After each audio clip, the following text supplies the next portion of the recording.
भारदारहरू काटिए। त्यसपछि आएर हेर्नु राजेन्द्र विक्रम शाहको पालामा कसले कोतपर्व घटायो?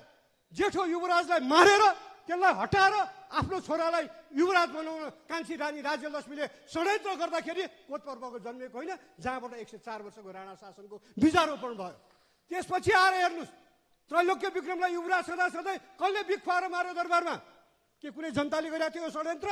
त्यसपछि आएर त्रिभुवनमा हेर्नुहोस्, दिल्ली त गए तर दिल्लीको कलकत्तामा क्लबहरूमा चाहिँ राजा वीरेन्द्रले विभिन्न थरीका आइमाईहरूसँग रसरङ्ग मचाउन थालेपछि त्यस बेलाको स्टेट्सम्यानदेखि भारतीय पत्रिकाहरूले टिप्पणी गरे के हो र नेहरूले बाध्य भएर इन्डियाको प्रधानमन्त्रीले बोले यो नेपालको राजाको तरिका ठिक भएन भनेर। राजा त्रिभुवनले काँधमा बोकेर देशमा ल्याएर राजा बनाइयो। त्यो लोकतन्त्रलाई उनका छोराले खोसे, महेन्द्रले खोसे। आज हामीले यो बोल्न दिनु सभामुख महोदय, आफ्नो टाइममा बोल्नुहोस् न। किन मान्य सदस्य के को लागि उठ्नु भएको छ? के कुन नियम? के नियम? म इतिहासबाट साबित गरेर देखाइदिन्छु। इतिहासका पुस्तक पढेर। मान्य सदस्य, मैले यहाँलाई समय दिएको छैन, त्यसैले आसन ग्रहण गरेर बसौँ र मान्य सदस्य अगाडि बढ्नुहोस्। इतिहास पढेर आउने, मसँग बहस गर्ने भने इतिहास पढेर आउने, जुम्लामा हाउ गरेर आएको जस्तो होइन। इतिहास पढेर आऊ, बहस गर्ने भने आउनुहोस् न पढेर। मान्य सदस्य आसन ग्रहण गरौँ र मान्य सदस्यलाई बोल्न दिनुहोस्। मैले बोलेको इतिहास गलत हो भने इतिहासका पुस्तक पढाएर। मान्य सदस्य समय लिएर बोल्नुपर्छ, त्यसले गर्दाखेरि मान्य सदस्यलाई मैले समय दिएको छैन, त्यसले आसन ग्रहण गरौँ र मान्य सदस्य बोल्नुहोस्। के भन्नु पाइन्छ मलाई थाहा छ। मान्य सदस्यहरू, यहाँ मैले बोल्न पाऊँ सभामुख महोदय? मेरो गएको समयको हिसाब होस्, यो डिस्टर्ब भएको समयको, यो मेरो समयको डिस्टर्ब। मान्य सदस्य आसन ग्रहण गरेर बसौँ।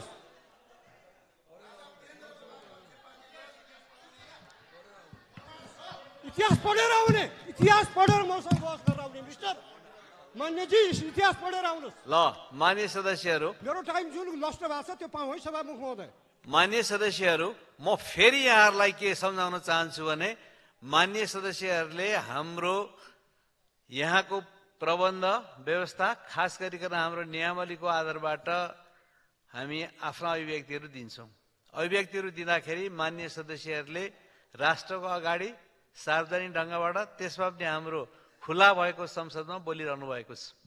यसरी बोलिरहँदाखेरि तथ्य सत्यमा आधारित भएर, तर्कमा आधारित भएर व्यवस्थित ढङ्गबाट बोल्नुपर्छ भन्ने विषयमा मान्य सदस्यहरू आफै जानकार हुनुहुन्छ। जो मान्य सदस्यहरूले आफ्ना तर्क, आफ्ना भनाइ राखिरहनु भएको छ, यो राखिरहँदाखेरि कयौँ मान्य सदस्यहरूलाई त्यो बेठिक लाग्न सक्छ, झुटो लाग्न सक्छ, असत्य लाग्न सक्छ।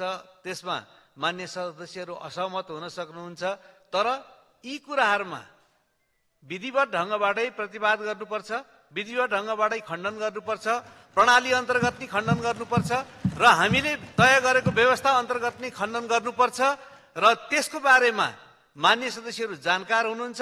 जानकार नभएको कुरालाई सञ्चालन गर्ने सन्दर्भमा यहाँबाट निर्देशन गरिएको छ, निर्दिष्ट गरिएको छ, अनुमति दिने नदिने कामहरू गरिएको छ। आज यो संसद, दोस्रो संसद पनि करिब 2.5 वर्ष बिताउन लागिसकेको छ।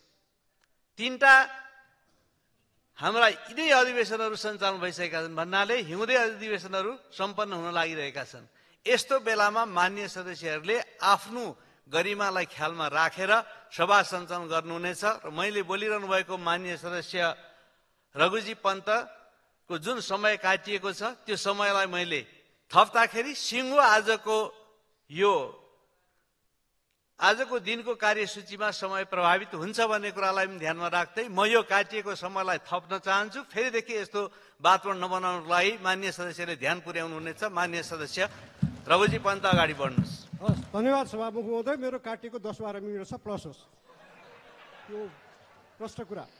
अब सभामुख महोदय, मैले के भने भन्दाखेरि हामीले यो संसदबाट केही समय अगाडि हामीले एक मतले चुच्चे नक्सा छाप्यौँ।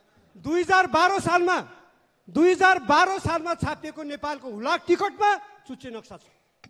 2012 सालमा छापिएको हुलाक टिकटमा नेपालको नक्सा छ।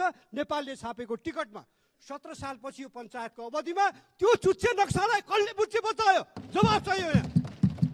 कहाँ हराएर किन हरायो त्यो चुच्चे नक्सा? त्यसको जवाफ दिनु पर्दैन?